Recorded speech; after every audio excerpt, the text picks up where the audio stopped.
आई नवल्या पुलाची पाहणी केली आहात, काय पुन्हा एकदा या ठिकाणी तुम्हाला सिच्युएशन आढळून आली?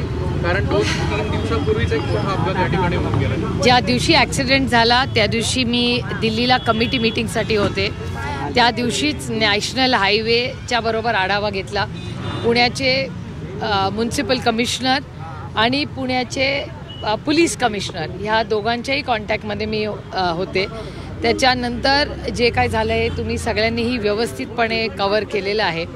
आत्ताही जो आढावा घेतला त्याच्यात एक गोष्ट पूर्णपणे नॅशनल हायवेची आपण मान्य केली पाहिजे की गडकरी साहेबांनी एक NGO पाठवला होता. आपणही सगळे तेव्हा आला होता आणि त्या NGOच्या मदतीने या भागात ॲक्सिडेंट्स किंवा ज्याला आपण इंग्रजीत ब्लॅक स्पॉट्स म्हणतो असे ब्लॅक स्पॉट्स होते. त्या ब्लॅक स्पॉट्सला त्या NGOच्या मदतीने रोड सेफ्टीला प्राधान्य देऊन तर ते रोड सेफ्टीचे जे प्रश्न आहेत त्याच्यासाठी आपण बऱ्याच योजना केल्या होत्या.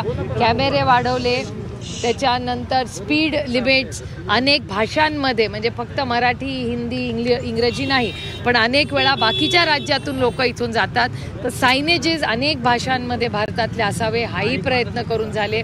त्याच्यानंतर रुबल्स लावण्यात आले ज्याच्या माध्यमातून स्पीड कमी होईल. आणि गेल्या काही महिन्यात म्हणजे ह्या वर्षभरात 2025मध्ये ॲक्सिडेंट एक झाला होता. त्याच्यामुळे आम्हाला कुठेतरी थोडासा धीर येत होता की हे जे इंटरव्हेन्शन्स आपण केले आहेत रोड सेफ्टीसाठी त्याचा कुठेतरी एक चांगला बदल आणि ॲक्सिडेंट शून्यावर आणायचा जो आमचा प्रयत्न होता त्याला यश येत असतानाच हा मोठा ॲक्सिडेंट झाला. तर त्याची पूर्ण इन्क्वायरी चाललेली आहे. त्याची जी काय माहिती आहे ती सरकारकडून स्पष्टपणे तुम्हाला येईल. पण अजून काही सुधारणा आपल्याला करता येतील का ह्याचीही चर्चा गेले 3 दिवस आम्ही करतोय. आजही नॅशनल हायवेच्या माध्यमातून काही सूचना मला त्यांनी सांगितलेल्या आहेत.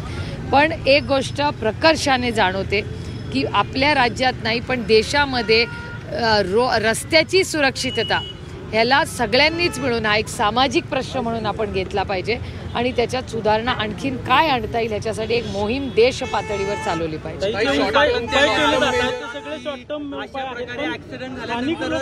जाग येते किंवा प्रशासनाला जाग येते, इतर वेळी या घटना रोखाव्यात म्हणून तात्पुरत्या उपाययोजनांपेक्षा काही परमनंट सोल्युशन नाहीये का? नाही, परमनंट सोल्युशन म्हणूनच ते जे एक्सपर्ट्स आहेत रस्ता सुरक्षाचे ते आले आणि त्याच्यामुळे गेले 6-8 महिने आपल्याला आधीपेक्षा खूप रिलीफ म्हणून आमचा प्रयत्न आहे की शून्यावर ॲक्सिडेंट्स आले पाहिजेत.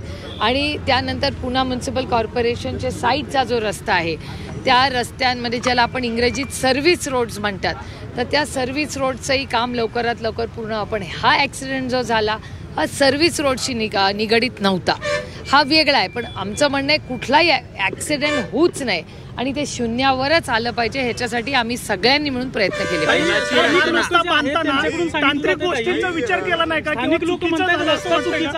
आता त्याचा ऑडिट करण्यासाठीच एक कमिटी गडकरी साहेबांना आम्ही विनंती केली आहे. ती ऑडिट करून ह्याच्यात काही टेक्निकल मोठे फ्लॉज आहेत का हे करणं गरजेचं आहे. आता एलिव्हेटेड 3,500 कोटी रुपयाचा जो रस्ता होतोय त्यातून काही प्रश्न सुटतील का ह्याचाही आम्ही एक ऑडिट करतोय की तो एक प्रश्न सुटला तरी खालचा रस्ता चालू राहणार आहे.